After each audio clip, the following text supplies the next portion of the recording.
দর্শক স্বাগত জানাচ্ছি আমাদের নিয়মিত আয়োজনে এখন প্রকাশ্য অনুষ্ঠানে।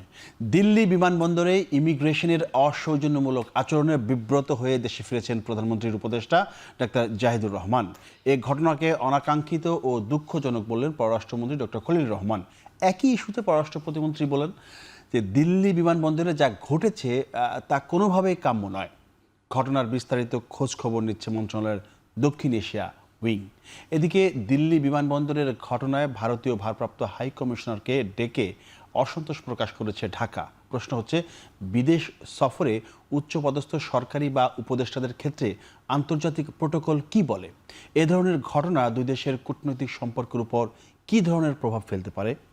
যদিও কোনো ভুল বোঝাবুঝি হয়ে থাকে তাহলে তা নিরসনের জন্য এই দুই দেশ কি পদক্ষেপ নিতে পারে? মোটামুটি এসব বিষয় নিয়ে আজ আমরা কথা বলবো। গোটা আয়োজন জুড়ে আপনাদের সাথে আছি আমি মোস্তফা কামাল স্বপন। আমরা অনুষ্ঠানের নাম দিয়েছি সম্পর্ক। অতিথি হিসেবে আমাদের সাথে স্টুডিওতে যোগ দিয়েছেন, আমাদের সাথে রয়েছেন আবু আলম মোহাম্মদ শহীদ খান, সাবেক সচিব এবং রাজনৈতিক বিশ্লেষক। আছেন শরীফুজ্জামান শরীফ, রাজনৈতিক বিশ্লেষক ও সাবেক সভাপতি বাংলাদেশ ছাত্র ইউনিয়ন। ভালো আছেন নিশ্চয়ই দুজনে? জি। শহীদ ভাই, আপনাকে দিয়ে শুরু করতে চাই। সেটি হচ্ছে যে আপনি সাবেক সচিব ছিলেন, আপনি নিশ্চয়ই এই বিষয়গুলো আপনার জানা আছে। এখন ইন্ডিয়ান ওশান রিম অ্যাসোসিয়েশনের সম্মেলনে তিনি যোগদান করতে ঢাকা থেকে দিল্লিতে গিয়েছিলেন। তো এয়ারপোর্টেই তাকে আটকে দেওয়া হয়েছে এবং আমরা যতটুকু জেনেছি যে 2.5 ঘন্টা বা 3 ঘন্টার মতো জিজ্ঞাসাবাদ শেষে তার ব্যাপারে খোঁজখবর নেওয়া হয়েছে, আসলে তার কেন এসেছেন। শেষ পর্যন্ত তাকে দিল্লিতে ঢোকার অনুমতি দিয়েছিলেন, কিন্তু তিনি সেটা গ্রহণ না করে তিনি চলে আসেন, কলম্বো হয়ে ঢাকা ফেরেন। আজকে ঢাকা ফিরেছেন। এখন রাষ্ট্রীয় পর্যায়ের অনুষ্ঠানে যোগ দিতে গিয়ে প্রতিবেশী দেশের সাথে আমাদের যে সম্পর্ক, সেই জায়গা থেকে এই ধরনের ঘটনা কতটা যৌক্তিক, মানে হতাশারও, তারপরও যদি আপনি একটু ব্যাখ্যা করেন। না, প্রথমত হচ্ছে যে আমাদের একজন অ্যাডভাইজার, তথ্য উপদেষ্টা, তিনি একটা সফরে, সেটা রাষ্ট্রীয় সফর ছিল না, সেটা ইন্ডিয়ান ওশান রিম একটা অ্যাসোসিয়েশনের বৈঠকে ছিল। তো সেখানে গিয়েছেন আমন্ত্রিত অতিথি এবং বাংলাদেশের নেতৃত্ব দেবেন। তো তিনি যখন দিল্লি এয়ারপোর্টে গেলেন তখন তার সাথে এই যে তাকে জিজ্ঞাসা করা হয়েছে, জিজ্ঞাসাবাদ বললে এটা বেশি বলা হবে, ইমিগ্রেশনের তো আপনাকে জিজ্ঞাসা করতেই পারে কেন এসছেন, কী কারণে, সবাইকে জিজ্ঞাসা করে। আর ধরেন এখানে আমাদের পররাষ্ট্র দপ্তরে ওখানে অ্যাম্বাসিতে যারা আছেন প্রোটোকল অফিসার কিংবা তাকে রিসিভ করার জন্য নিশ্চয়ই অ্যাম্বাসি থেকে কেউ গিয়েছিল, তাদের নাম দাম আমরা জানছি না। মানে ঘটনাটা কি দাঁড়ালো এটা কিন্তু এখনো পরিষ্কার না। তো উনি যখনই যান, উপদেষ্টার তো একটা প্রোটোকল থাকবে ওখানে, সেই প্রোটোকলে কে ছিলেন, কি দায়িত্ব পালন করছেন, তারা কথা বলছেন কিনা এটা তো দেখতে হবে। তো এখনো আমরা তো জানলাম না। আমরা যা জানলাম একটা বিষয়টা একটু সেন্সিটিভ, যে তিনি ওখানে গিয়েছেন, আমাদের উপদেষ্টা, যেটা পররাষ্ট্র মন্ত্রী বলেছেন, পররাষ্ট্র প্রতিমন্ত্রী বলেছেন। আমরা হাই কমিশনারকে তলব করেছি, ভারতীয় হাই কমিশনার। আগামীকাল তিনি হাই কমিশনার ফরেন অফিসে যাবেন, পররাষ্ট্র দপ্তরে। যাওয়ার পরে তাকে হয়তো আমাদের উদ্বেগ বা আমাদের উৎকণ্ঠা অথবা আমাদের প্রতিবাদ, নিন্দা, এইসব কিছু জানানো হবে। তো এটা একটা ব্যাপার। তো ওইখানে যা যা ঘটলো তার পুরো বিবরণটা কিন্তু আমাদের সামনে নাই। পুরো বিবরণের যা কিছু খুচরা খাচড়ি, মানে যে বিভিন্নভাবে যা জানা যাচ্ছে তা হলো যে উনি ওখানে গিয়েছেন, ওনাকে আটক না করে, মানে পাস করতে না দিয়ে ওনাকে বসতে বলা হয়েছে এবং উনি বসেছিলেন। এবং এটা সময়টা খুব লম্বা, কেউ বলে 2 ঘন্টা, কেউ 2.5 ঘন্টা, কেউ 3 ঘন্টা, যাই হোক একটা লম্বা। এয়ারপোর্টে তো কূটনৈতিকদের জন্য যারা যাবেন তাদের আলাদা বসার জায়গা আছে নিশ্চয়ই। বসার জায়গা তো থাকবে, প্লাস হলো যে আমাদের প্রোটোকল কোথায় ছিল, এটা তো দিল্লির প্রোটোকল না, এটা তো নিশ্চয়ই আমাদের প্রোটোকলের লোক, মানে আমাদের এম্বাসির লোকজন কোথায় ছিল সেটাই আমাদের বড় প্রশ্ন। না, তাদেরকে যেতে হবে এয়ারপোর্টে টু রিসিভ উপদেষ্টা। এমনকি একজন আমলা, মানে আমাদের মতো কামলা যদি সচিবও যায়, জয়েন্ট সেক্রেটারি যাও, তাও প্রোটোকলের লোকজন আসার কথা, আসে এবং তারা কিন্তু রিসিভ করে নিয়ে যায়, কোন হোটেলে যাবে, কোথায় অবস্থান করবেন, সব কিছু ঠিকঠাক করা থাকে। সো ওইখানে লোকজন থাকার কথা। আমি চিন্তা করছি যে ওই লোকগুলো কোথায় ছিল এবং কী করলো এই সময়টা, এবং এখন পর্যন্ত কেন জানলাম না যে দায়িত্বে কে ছিল, দায়িত্বে কতটা অবহেলা হয়েছে, ওখানে একটা জিনিস জানার আছে। এইখানে আর যা যা তথ্য আছে সব তথ্য তো আমাদের সামনে নাই। একটা তথ্য আছে যে উনি সবুজ পাসপোর্টে, মানে কূটনৈতিক পাসপোর্টে ভ্রমণ করছিলেন না, এই তথ্যটা সব পত্রিকায় আসছে, তাই না? যে উনি একটা নর্মাল পাসপোর্টে ভ্রমণ করছিলেন, মানে সাধারণ পাসপোর্টে ভ্রমণ করছেন। তো উনি তো 4-5 মাস হয়ে গেছে দায়িত্ব নিয়েছেন, কেন লাল পাসপোর্ট? এটা তো আর একটা প্রশ্ন। এটা তো ডক্টর জাহিদকে জিজ্ঞাসা করতে হবে, কেন ভাই আপনি কূটনৈতিক পাসপোর্ট নিলেন না? কূটনৈতিক পাসপোর্ট নেবেন, উনি তো প্রাপ্য এটা। তাহলে কূটনৈতিক যে প্রশ্নটা আপনি করলেন, যখন একজনের কূটনৈতিক পাসপোর্ট থাকে, ওই পাসপোর্টগুলো আলাদা ভ্যালু অ্যাড করে। ভ্যালুটা কি, যে উনি একজন বড় কর্মকর্তা, ভিভিআইপি, অথবা উনি উপদেষ্টা, মন্ত্রী, প্রতিমন্ত্রী, তো এটা অ্যাড করে। তো সেটার তো উনি ব্যবহার না করার জন্য এটা একটা কারণ যেখানে কনফিউশন ক্রিয়েট হতে পারে। দ্বিতীয় যেটা, বিভিন্ন পত্রপত্রিকায়, আমাদের পত্রপত্রিকায়, আমি ভারতের কোনো পত্রপত্রিকায় এই নিউজটাকে অত বড় করে ফলাও করে প্রচার হয়েছে এরকমটা দেখি নেই, চেক করেছি আমি। তো আমাদের পত্রপত্রিকায় যেটা বলা হচ্ছে যে উনার যে চ্যানেল, ইউটিউব চ্যানেল, কোথাও বলা হচ্ছে 5টা 6টা 10টা এরকম ইউটিউব চ্যানেল বন্ধ আছে। ভারতের বিরুদ্ধে তার অনেক কন্টেন্ট আছে, 50-এর অধিক তিনি ভারত বিরোধী অনেক কথাবার্তা বলেছেন। এমন কথাও পত্রিকা লেখা হয়েছে, নরেন্দ্র মোদীকে উনি কসাই বলে আখ্যায়িত করেছিলেন। তো এইসব কারণে তার ইউটিউব চ্যানেল ভারতে নিষিদ্ধ করা আছে এবং তাকেও তালিকাভুক্ত করা হয়েছে, নিরাপত্তা জনিত তালিকাভুক্ত করা হয়েছে। এখন আপনি যখন গেলেন, তালিকাভুক্ত নেই, মানে এখন তালিকাভুক্ত নেই, আপনি তালিকা কাটছেন কিনা? আমাদের দেশে ভাই দেখেন না, আমাদের দেশে যে তালিকা করা হয় মানুষের, যে এরা সন্ত্রাসী, বিপজ্জনক, অনেক সময় রাজনৈতিক নেতাদের নাম, সাধারণ লোকের নাম ঢুকিয়ে দেওয়া হয় না, ওই তালিকা কি কখনো পরিবর্তন হয়? এটা তো ভালো একটা এই কাহিনী আছে, বয়ানও বলতে পারেন। এটা একটা সত্য ঘটনা যে বঙ্গবন্ধু যখন দায়িত্ব নিলেন রাষ্ট্রের, তখন বাংলাদেশের শত্রু কারা, এটার একটা রিপোর্ট চাওয়া হয়েছিল ওই দপ্তর থেকে, প্রধানমন্ত্রীর দপ্তর থেকে। তার মধ্যে 1 নম্বর নাম ছিল শেখ মুজিবুর রহমান। খালি ওখানে ইস্ট পাকিস্তান ছিল, ওইটা কেটে সিল মেরে দিয়েছে বাংলাদেশ। এই হলো আমাদের তালিকা যারা করেন, তালিকা যারা দেখেন, তালিকা যারা আপডেট করেন, তালিকার কোনো তো আপডেট হয় না। সুতরাং ওইখানে ইমিগ্রেশনে একটা তালিকা চলে গেছে। এখন আমাদের সাথে কি সম্পর্ক, কতটুকু আমরা আলাপ আলোচনা করেছি, কূটনৈতিক চ্যানেলে আমরা কি জানিয়েছি, তার ভিত্তিতে ওইখানে কোনো তালিকায় তার নাম আছে কি না, তার চ্যানেল ওখানে বন্ধ ছিল, জাহিদ সাহেব যে তথ্য উপদেষ্টা হয়ে গেছেন, সব কিছু অবগত আছেন কি না। ইমিগ্রেশন অফিসারের তো এত কিছু জানার কথা না, ইমিগ্রেশন অফিসার তো চিনবে না, ব্যক্তিগতভাবে সকলকে চেনার তার কথা না। তার হলো মেশিন, তার সামনে যখন এটা টাইপ করবে, বলে একজনের নাম দিবে, তার নাম ঠিকানা যখন দিবে, তখনই তার কাছে রিপোর্ট আসবে। যেমন আমাদের দেশে ইমিগ্রেশনে যাওয়ার সময় আটকা দেয় না যে আপনার বিদেশ গমনে নিষেধাজ্ঞা আছে, আপনি যেতে পারবেন না। আমরা কি এটা তালিকা জানি, সবাই প্রকাশ করে, অমুক অমুক ব্যক্তি এই 5,000 জন, আপনারা বিদেশ যেতে পারবেন না। আপনি এয়ারপোর্টে যাবেন, এয়ারপোর্টে হঠাৎ করে দেখবেন যে আপনার নাম তালিকা, কোন তালিকা আপনি নিজেও জানেন না, কার তালিকা আপনি নিজেও জানেন না। তো এইভাবে ওখানে ঘটনাটা ঘটেছে। ঘটনা ঘটার পরে ওই যে আমাদের যারা প্রোটোকলের দায়িত্ব ছিল, তাদের 2 ঘন্টার মধ্যে, মানে প্রথম আধা ঘন্টা 15 মিনিটের মধ্যে তো তাদের জানার কথা। প্রোটোকল যদি স্ট্রং হয়, 15 মিনিটের মধ্যে, 20 মিনিটের মধ্যে জানার কথা, কারণ তারা তো ওয়েট করতেছে তাকে রিসিভ করার জন্য। এবং তাদের ভিতরে চ্যানেল আছে, চ্যানেলে জানার কথা।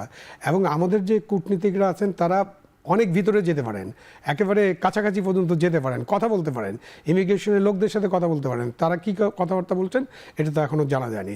এরপরে জাহিদ সাহেবকে যখন অ্যালাউ করা হলো, উনি তখন ঢুকলেন না এবং উনি কলম্বো হয়ে ঢাকায় ফিরে আসলেন। উনি এটা কেন করেছেন, এটা ওনার ব্যাপার। উনি ভিতরে যেতেও পারতেন। এটা তো উনি নিশ্চয়ই বিরক্ত হয়েছেন, কষ্ট পেয়েছেন, হতাশা, আপনি যখন একটা দেশের দায়িত্ব, রাগ হয়েছেন, 2.5 থেকে 3 ঘন্টা ওনাকে রাগ, ক্ষোভ, দুঃখ, বেদনা, এগুলোর বাইরেও তো আপনাকে চিন্তা করতে হবে যে আপনি একটা দেশকে প্রতিনিধিত্ব করছেন।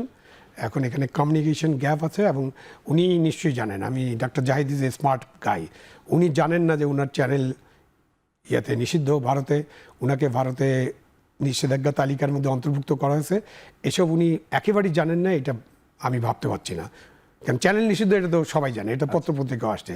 সুতরাং ওনার ব্যাপারে যে ভারতীয় মিডিয়াতে অথবা ভারতের যে নিরাপত্তা সম্পর্কিত যে বিষয়াবলী আছে, সেখানে কোনো একটা খটকা থাকতে পারে, এই বিষয়টা ওনার জানা এবং এটা আগে থেকে করা হয়েছিল। আরেকটা জিনিস হলো যে বলা হচ্ছে, মানে আমি নিজেও কনফিউজ। নর্মালি যখন কেউ ভিজিটে যান, তিনি যেই হন, সেটা কিন্তু একটা জিও ইস্যু হতে হয়, গভর্নমেন্ট অর্ডার। সেটা কিন্তু উপদেষ্টা হলে ইস্যু হবে, মন্ত্রী হলে ইস্যু হবে, গভর্নমেন্ট অর্ডার সোজা। এইটা নিয়ে একটু বিস্তারিত কথা বলতে চাই, আমি যেতে চাই একটু শরীফুজ্জামান শরীফ, আপনি একটু বলবেন যে মানে এই ধরনের ঘটনা, এটা অনাকাঙ্ক্ষিত, এটা আমাদের পররাষ্ট্রমন্ত্রী বলেছেন অনাকাঙ্ক্ষিত বা দুর্ভাগ্যজনক, তারপরেও এই ঘটনায় কি 2 দেশের সম্পর্কে কোনো প্রভাব পড়তে পারে?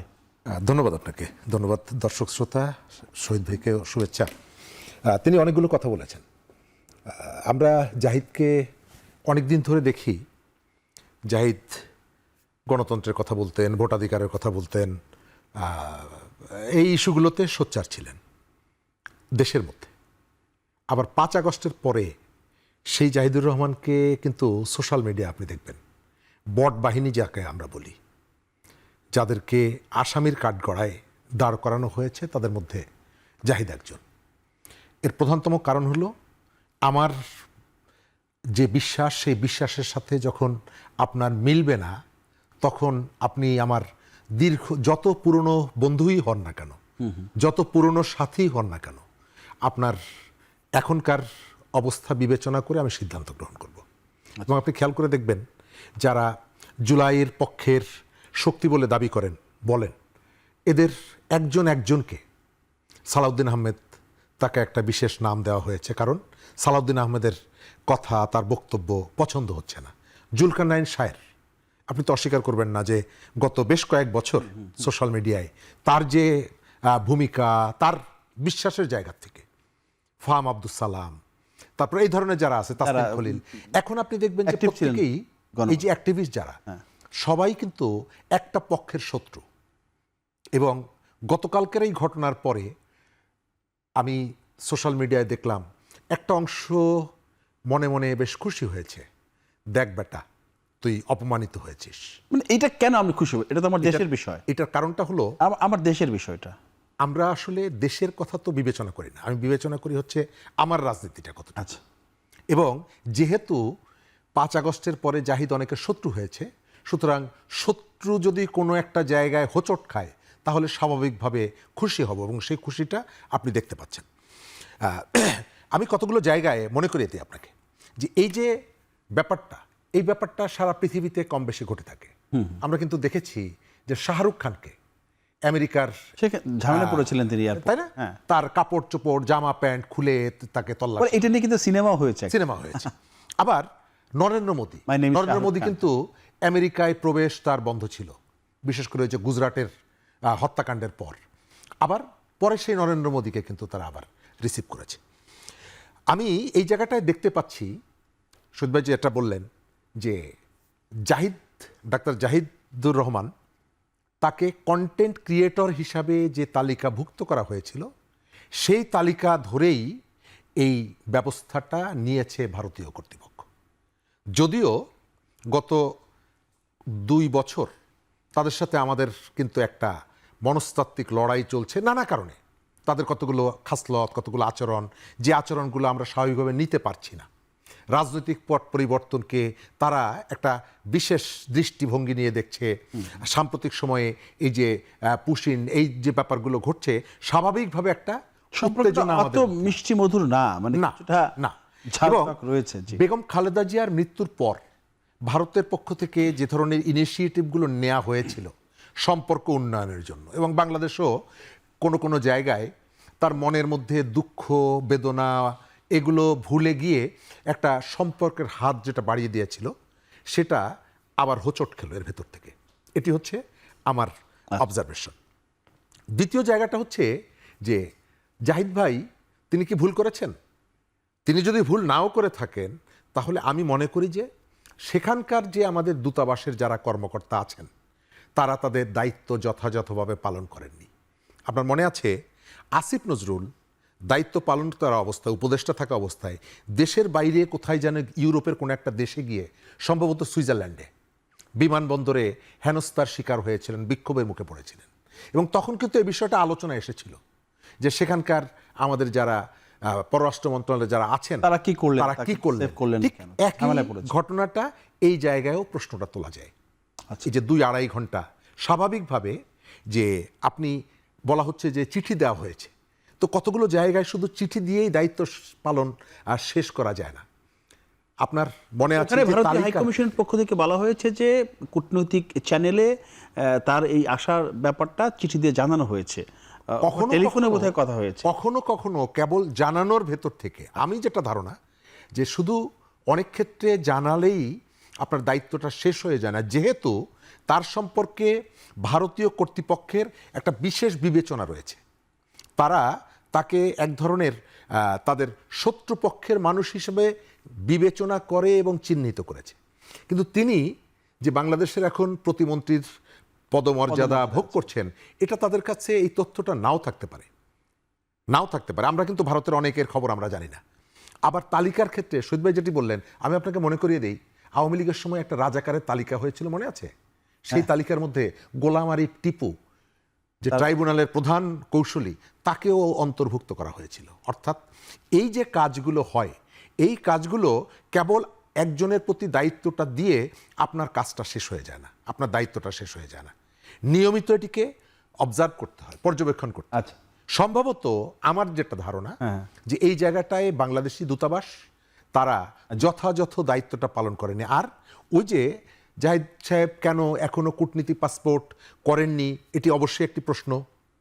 আপনার মনে থাকার কথা 96 সালে সেই সময়ের যোগাযোগ প্রতিমন্ত্রী আবুল হোসেন, তিনি সিঙ্গাপুরে গিয়েছিলেন।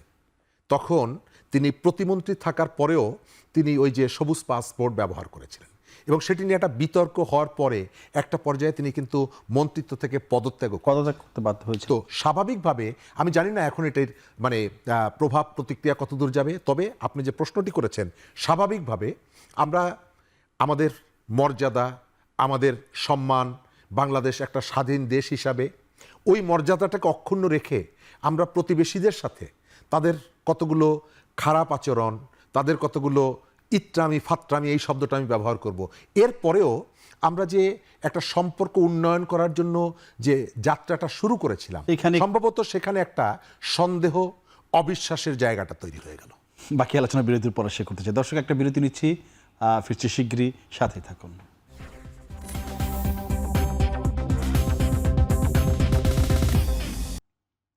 বিরতির পর আবারও ফিরলাম আমাদের আলোচনা। আমরা কথা বলছিলাম আমাদের যে আলোচনার বিষয় সম্পর্ক। আবারও যেতে চাই আবু আল মোহাম্মদ শহীদ খান, আপনি একটু বলবেন যে ধরেন এই যে সফর বা উনি যেখানে যাবেন, ইন্ডিয়াতে যাবেন একটা সম্মেলনে অংশ নিতে, ইন্ডিয়ান ওশান রিম অ্যাসোসিয়েশনের সম্মেলন, তো সেইখানে যাওয়ার আগে তো বাংলাদেশ সরকার থেকে একটা চিঠি ইস্যু করার কথা, যেটাকে আপনারা বলেন জিও, গভর্নমেন্ট সরকারি আদেশ আর কি।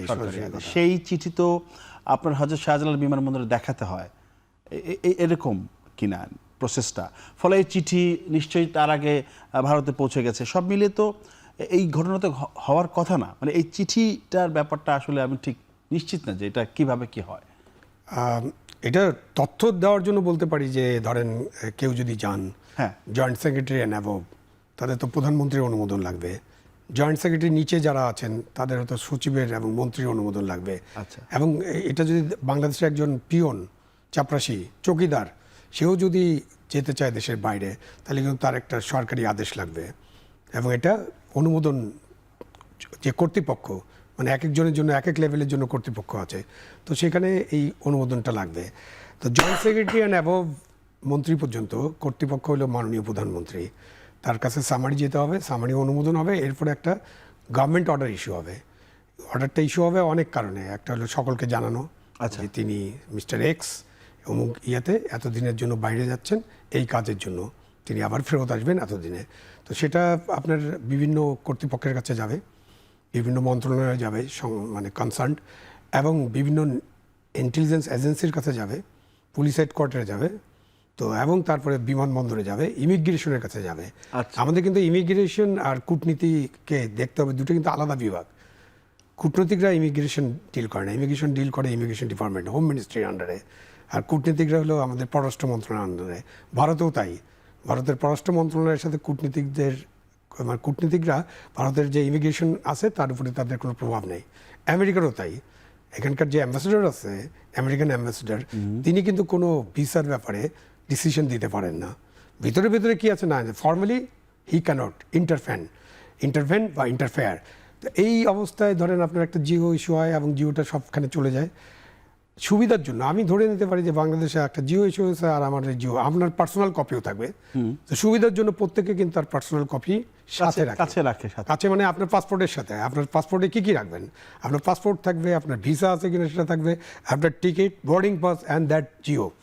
এই কয়েকটা জিনিস কিন্তু আপনাকে নিয়ে ভ্রমণ করতে হবে এবং এটা সবসময় থাকবে। এবং যে কোনো জায়গায় আপনি যেখানে যাচ্ছেন সেখানেও কিন্তু এটা দেখানোর প্রয়োজন হতে পারে যে আপনি কেন আসছেন, আপনার সরকারের অনুমতিটা আছে। আমি ঠিক জানি না শহীদ ভাই, ডাক্তার জাহিদুর রহমানের কাছে ওই চিঠি ছিল কিনা এখন পর্যন্ত। আপনাদের যে তথ্য, মানে এইটাই তো বাংলাদেশের অসুবিধা হলো যে আমরা এমন একটা বিষয় নিয়ে আলোচনা করতে যাচ্ছি যে এখন আমাদেরকে বিভিন্ন তথ্যের উপর নির্ভর করতে হচ্ছে।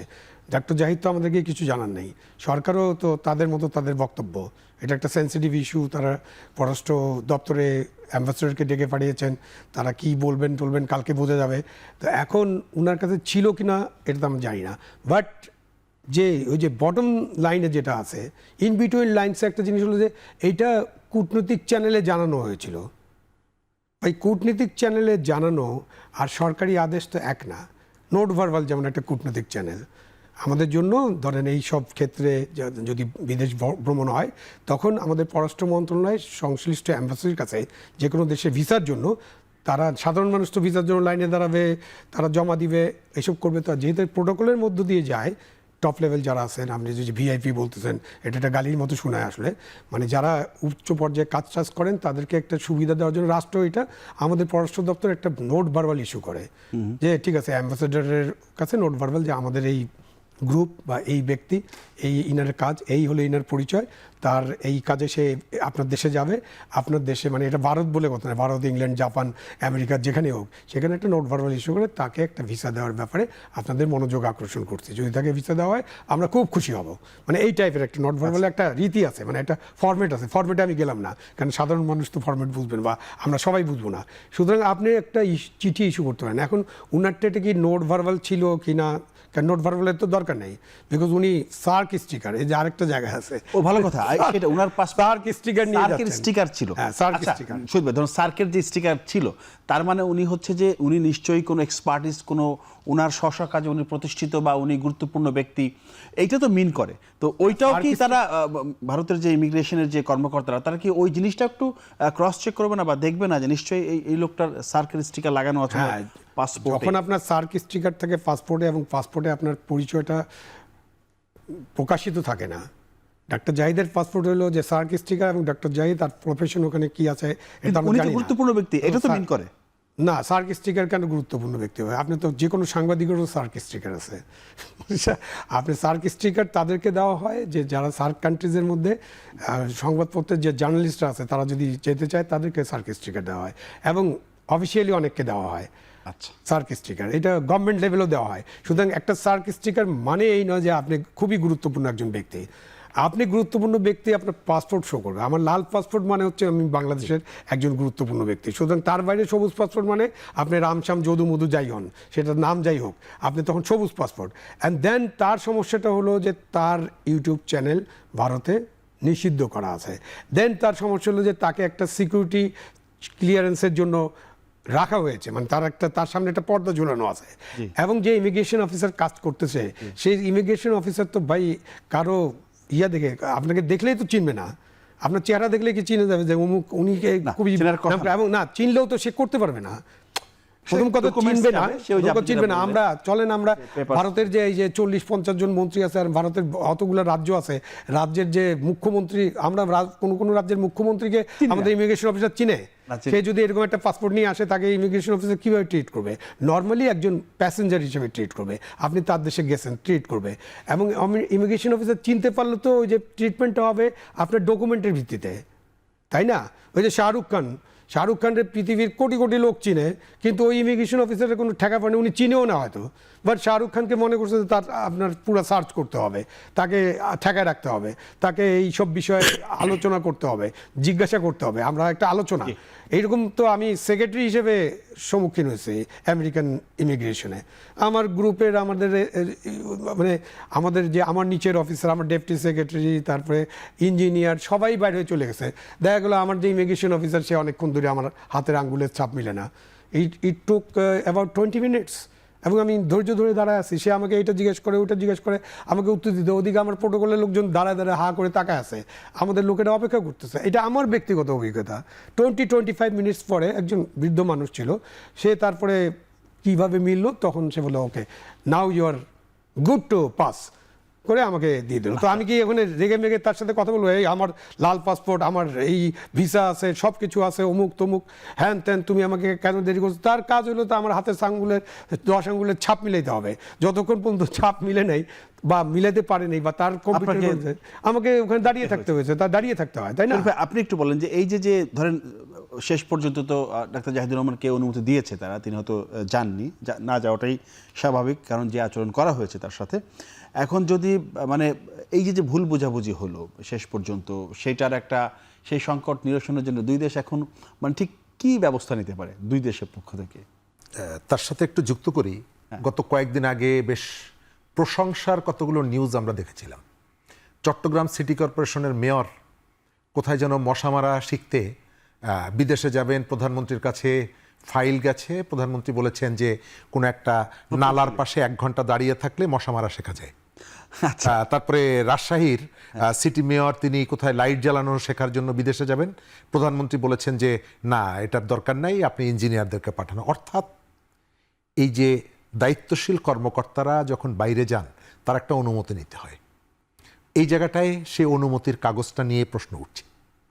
আমি পুরো ব্যাপারটা দেখি যে এখানে দুটো দিক আছে, একটা হচ্ছে কতগুলো প্রসিডিওর মেনটেন করা, আর একটা হচ্ছে পপুলিস্ট অ্যাপ্রোচ। আমি জনপ্রিয় হব, আমি জনপ্রিয় হচ্ছি, আপনি ঢোকার অনুমতি দিয়েছেন কিন্তু আমি মাথা নত করি না, আমি চলে এসেছি। তো কখনো কখনো যারা দায়িত্বে থাকেন তাদেরকে বিনয়টা এক ধরনের বড় প্রতিবাদ হয়ে দাঁড়ায়, এবং এই যে একটা অস্বস্তিকর অবস্থা তৈরি হলো, স্বাভাবিকভাবে আমার যতটুকু ধারণা এটা এক ধরনের সম্পর্কের উপরে প্রভাব পড়বে। সরকারের পক্ষ থেকেও কিন্তু একটা ইতিবাচক সম্পর্ক গড়ে তোলার অভিপ্রায় বিভিন্ন সময়। আপনি যদি ওই জায়গায় থাকতেন, ধরুন আপনি যদি ওই জায়গায় থাকতেন, ডাক্তার জাহিদুর রহমানের জায়গায় আপনি থাকতেন, আপনার সাথে এটাই করা হতো, আপনি নিশ্চয়ই বিরক্ত হতেন। তারপরে কি করতেন? অবশ্যই বিরক্ত হতাম। একই সঙ্গে আমি যদি এটি নিয়ে পলিটিক্স করতে চাইতাম তাহলে এটি করতাম। আর আমি যদি মনে করতাম যে এই যে আচরণটার প্রতিবাদ করার জন্য আমার অনেক পথ আছে, আমি অনুষ্ঠানটিতে অংশগ্রহণ করতাম এবং হয়তো সেখানেই প্রতিবাদটা জানাতাম, অথবা ফিরে এসে এই বিষয়টি তাদের কাছে তুলতাম। তবে আমি যতটুকু দেখতে পাচ্ছি, ভারতীয় সরকার বা ভারতীয় ইমিগ্রেশন তারা ইউটিউবার জাহিদুর রহমানকে ঢুকতে দেয়নি। তিনি যে পরিচয় নিয়ে গেছেন সেই পরিচয়টা ওই পরিচয় এক। দ্বিতীয়ত, আপনার কাছে মনে হয় না যদি ওনার সাথে ইচ্ছে করে কি এরকম করতে পারে? না, কারণ খলিলুর রহমান অনুষ্ঠানে এসেছেন, কারণ খলিলুর রহমান কিন্তু এর আগে তিনি ভারত সফর করে এসেছেন। সুতরাং সরকারের সাথে ওই যেটা বললাম যে বরফ গলানোর জন্য একটা উদ্যোগ দুপক্ষের ভেতর থেকে ছিল। আর আরেকটা ব্যাপার আছে, সেটা হচ্ছে আমরা কথায় কথায় শুভেন্দুর কথা বলি না, ওপারের শুভেন্দু, যার মধ্যে ঘৃণা, যার মধ্যে দম্ভ, অহমিকা, এগুলো সবই আছে। ওপার যেমন শুভেন্দু অধিকারী আছে, এপারেও শুভেন্দু সাহেবরা আছেন। তারা চান যে তাদের মধ্যে একটা অভিন্ন সম্পর্ক আছে। তুমি ওপারে এই উন্মাদনা সৃষ্টি করবা, ঘৃণা ছড়িয়ে দিবা, এর ভেতর থেকে এটিকে তুমি পলিটিক্যালি ক্যাপিটালাইজ করবা, আমিও এখানে এই বিষয়গুলোকে নিয়ে আমিও পলিটিক্যালি এটাকে ক্যাপিটালাইজ করব। এই প্রবণতা সবার মধ্যে আছে।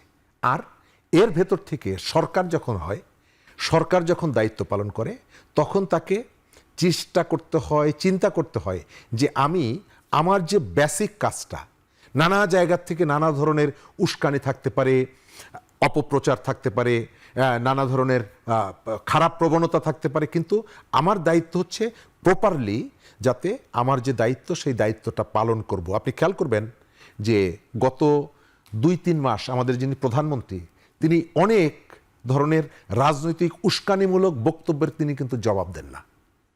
এটি নিয়ে কিন্তু অনেকে প্রশংসা করছেন, তিনি জবাব দেন না, এটা একটা নামও নেন না।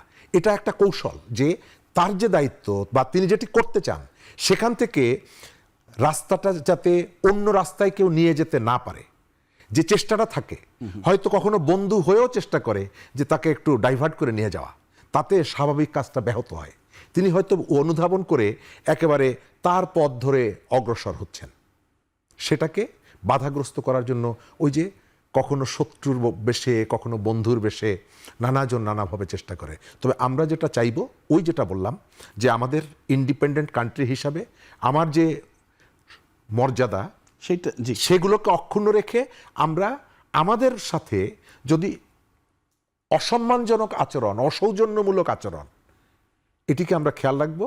আর এই জায়গাটায় সব থেকে বড় দায়িত্ব আমি মনে করি যে আমাদের যে সেখানকার সরকারি কর্মকর্তা যারা আছেন তারা সম্ভবত প্রপারলি তাদের দায়িত্বটা পালন করেননি। জি ধন্যবাদ। বিরতি নিতে চাচ্ছে, বিরতি পরে বাকি আলোচনা করতে। দর্শক, একটা বিরতি নিচ্ছি, ফিরছি শিগগিরই, সাথেই থাকুন।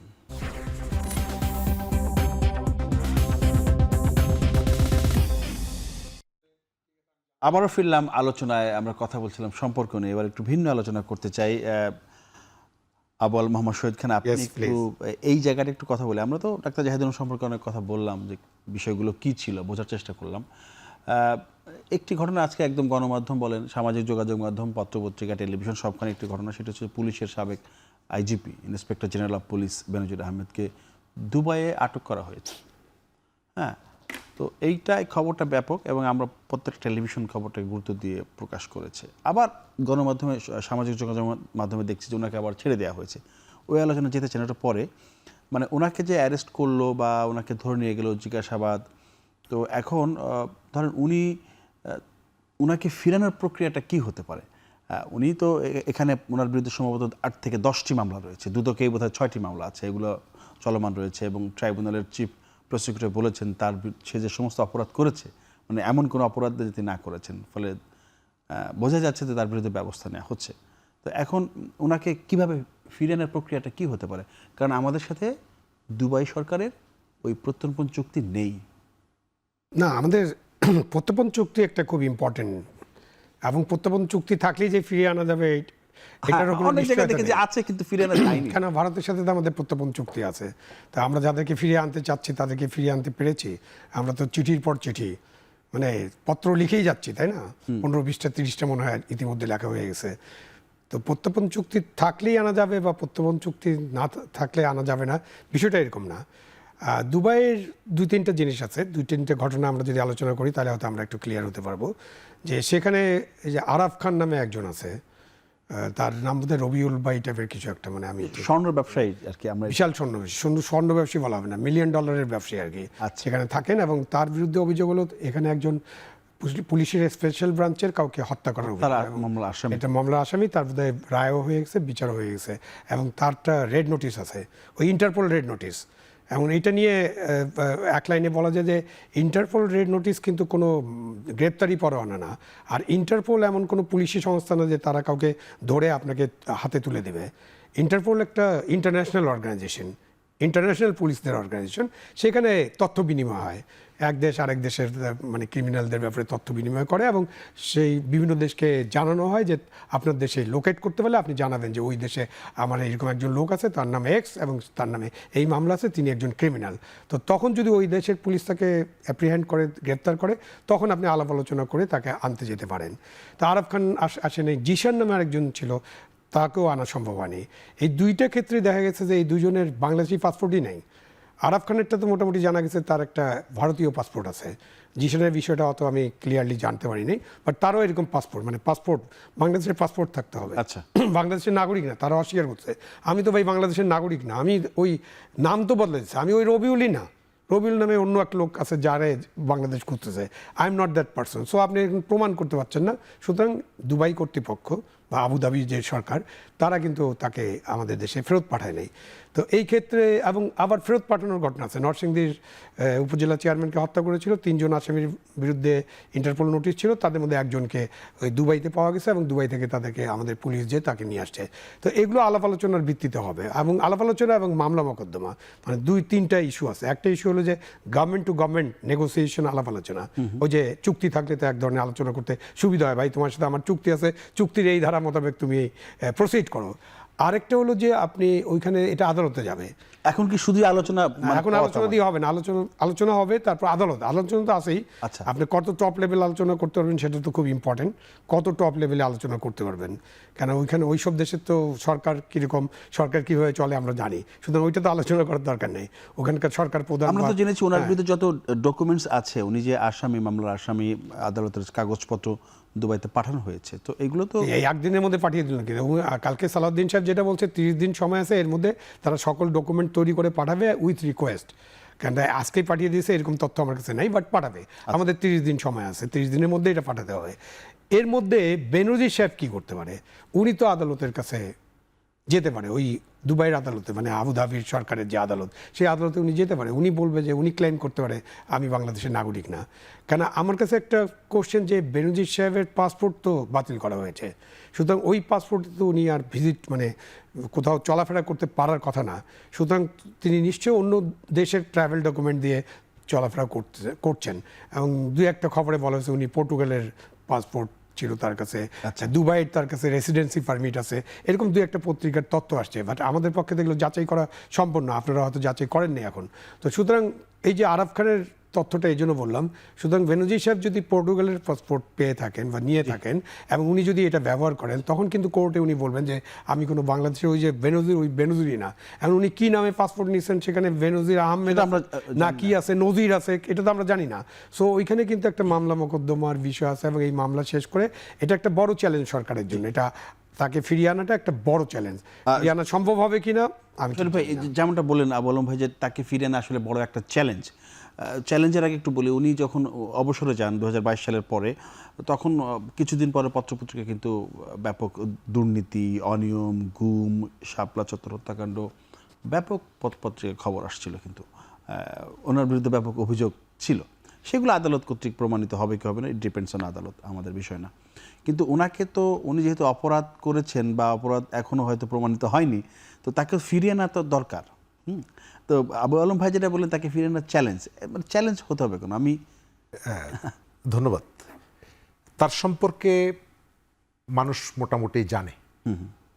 আমার দেখা মতে যত পুলিশের শীর্ষ কর্মকর্তা, দু চারজনের সাথে আমার ব্যক্তিগত পরিচয় ছিল, আমাদের অনেকেরই পরিচয় ছিল, জি, অনেকের সঙ্গে। আমি এদের ভেতর থেকে কখনো কখনো যে ধরনের তাদের বিনয় দেখেছি, অনেক বড় জায়গায় থাকলে মানুষের মধ্যে বিনয়টা তৈরি হয়, কিন্তু যার কথা নিয়ে আলোচনা করছি তার মধ্যে এক ধরনের দম্ভ দেখতাম কথাবার্তার মধ্যে। এবং আমার ধারণা তিনি তার সময়ের সরকারের প্রধানমন্ত্রী ছাড়া আর কাউকে তিনি গুনতেন না, এই ধরনের একটা ভাব তার মধ্যে ছিল। তিনি এই রকমের হয়ে উঠেছিলেন কিভাবে? এর পেছনেও রাষ্ট্রের একটা সাপোর্ট ছিল। আমি যে অভিযোগগুলো আমরা শুনছি, ঢাকার পাশে তিনি একটা বালাখানা গড়ে তুলেছিলেন, বোট ক্লাব, মনে পড়ে তো? ঢাকার প্রাণকেন্দ্রে এই ধরনের একটা জীবনযাপনে অভ্যস্ত হয়ে পড়েছেন উনি। এটিকে সরকারের কাছে জানা ছিল না? অবশ্যই ছিল। তিনি তার এলাকায় হিন্দুদের বাড়ি দখল করে, জমি থেকে তাদেরকে, দুর্বল মানুষকে উচ্ছেদ করে সেখানে কি সাবানা পার্ক নাকি একটা পার্ক গড়ে তুলেছিলেন। এই বিষয়গুলো এসেছিল। আবার তাকে বাইরে যাওয়ার ক্ষেত্রে সেই সময়ের সরকার সম্ভবত খুব একটা আপত্তি করেনি। গ্রিন সিগন্যাল ছাড়া ওই ধরনের অভিযোগের মাথায় থাকার পর তার চলে যাওয়াটা, আমার ধারণা যে একটা সাপোর্ট ছিল, যে আপদ বিদায় হোক, এই ধরনের একটা প্রবণতা। এখন তিনি গ্রেপ্তার হওয়ার খবরে এক ধরনের উল্লাস আমরা দেখছি, যে ভিকটিম যে পরিবারগুলো ছিল, ক্ষতিগ্রস্ত যে ক্ষতিগ্রস্ত অনেক পরিবার আছে এখনো, তার নানা কাজের কারণে ক্ষতিগ্রস্ত হয়েছে। আমার জেলায়, আমাদের গ্রামেই এক ভদ্রলোক, উনি বিএনপি রাজনীতি করেন। কালকে দেখলাম যে তার পায়ে, এটা আমি জানতাম আগেই, যে গুলির দাগ, এবং ওনার উপস্থিতিতে কোনো একটা সমাবেশে গুলি, সেই চিহ্ন। তো যাই হোক, অনেক ভিকটিম আছে। এখন তিনি গ্রেপ্তার হয়েছেন, এটি তার যে ধরনের দম্ভটা ছিল, সেই দম্ভের উপরে এক ধরনের কিন্তু আঘাত, যে তিনি সব কিছুর ঊর্ধ্বে বা এটা, কিন্তু তিনি যে অপরাধগুলো করেছেন এই দেশে, সুতরাং এই দেশের আইন অনুযায়ী তার বিচার হওয়া অথবা বিচারের মুখোমুখি করা। তবে আমাদের এখানে বিচারটা নির্ভর করে রাজার ইচ্ছার উপরে। আইনের শাসন বলতে আমরা যেটা বুঝি, আমাদের এখানে আইনের শাসন নাই, শাসকের আইন। যখন শাসক মনে করেছে আবু আলম শহীদ খানকে আমার জেলে পাঠাতে হবে, জেলে পাঠিয়ে দিয়েছে। যখন শাসক মনে করেছে যে শেখ বশিরউদ্দিন, তিনি জুলাই হত্যা মামলার আসামি হওয়ার পরেও আমি তাকে মন্ত্রী করতে হবে, মন্ত্রী করেছে, মনে আছে তো? জি, মনে আছে। তার নাম তো তালিকায় ছিল। আবার ওই তালিকায় নাম আছে বলে আপনি মৃত্যু পথযাত্রী শাহরিয়ার কবির, তাকে কাজের লোককে পিটিয়ে মেরেছে এই অভিযোগ দিয়ে তাকে জেলে ঢুকিয়ে দিয়েছেন। কারণ শাসকের আইন। এবং জুলাইয়ের যে প্রত্যাশাগুলো ছিল আপনার খেয়াল আছে, বিচার, সংস্কার এবং নির্বাচন, তাই তো? সেই সময়ে আপনি প্রধানমন্ত্রীকে ধরলেন, স্বরাষ্ট্রমন্ত্রীকে ধরলেন, কিন্তু সেই সময়ের পুলিশের যিনি প্রধান ছিলেন তাকে আপনি রাজসাক্ষী বানিয়ে লঘু দণ্ড দিলেন কেন? তাকে সেভ করার জন্য। ধরলেন কাকে? ধরলেন হচ্ছে যাত্রাবাড়ি থানার কনস্টেবলকে। ধরলেন কাকে? ধরলেন হচ্ছে ওই লালবাগ থানার সাব ইন্সপেক্টরকে। অথচ যদি আপনি বিচারটা করতে চান তাহলে হুকুমের আসামি হিসাবে তো তাকেও ধরার কথা। ধরার কথা না? ধরার কথা। ধরলেন না কেন? নিশ্চয়ই কোন একটা রাজনৈতিক ইকুয়েশনের জায়গা থেকে। এখন যার কথা আমরা বলছি, একদিকে আইনগত কতগুলো ব্যাপার আছে, ইন্টারন্যাশনাল কতগুলো আইনের ব্যাপার আছে, আবার রাজনৈতিক সদিচ্ছারও ব্যাপার আছে। আমাদের এখানে সদিচ্ছাগুলো অনেক সময় এটা ওঠার বিনিময়ে ওই যে ইচ্ছাটা, আপনি এখন দেখছেন না, গতকালকে রিপোর্ট বেরিয়েছে যে এই যে জুলাইয়ের ঘটনায় যে বিচার এবং কোটি টাকা ঘুষের যে অফার, আলাপ আলোচনা এবং সেটি তদন্তের জন্য কমিটি হয়েছিল, 3 মাসেও সেই কমিটি কোনো রিপোর্ট দেয়নি। এরকম বহু কমিটি আছে, আমরা জেনেছি যে কমিটি হয় কিন্তু কমিটি শেষ পর্যন্ত কোনো কিছু খবর থাকে না, কিছু জানায়ও না। ধন্যবাদ জানাচ্ছি দুজনকেই। ধন্যবাদ জানাচ্ছি আবু আল মোহাম্মদ শহীদ খান এবং শরীফুজ্জামান শরীফ, দুজনকে অসংখ্য ধন্যবাদ। দর্শক, আজ এ পর্যন্ত। আগামীতে নতুন কোনো বিষয়ে আমরা কথা বলবো। সে পর্যন্ত সবাই ভালো থাকবেন, নিরাপদে থাকবেন। সবাইকে ধন্যবাদ। শুভরাত্রি।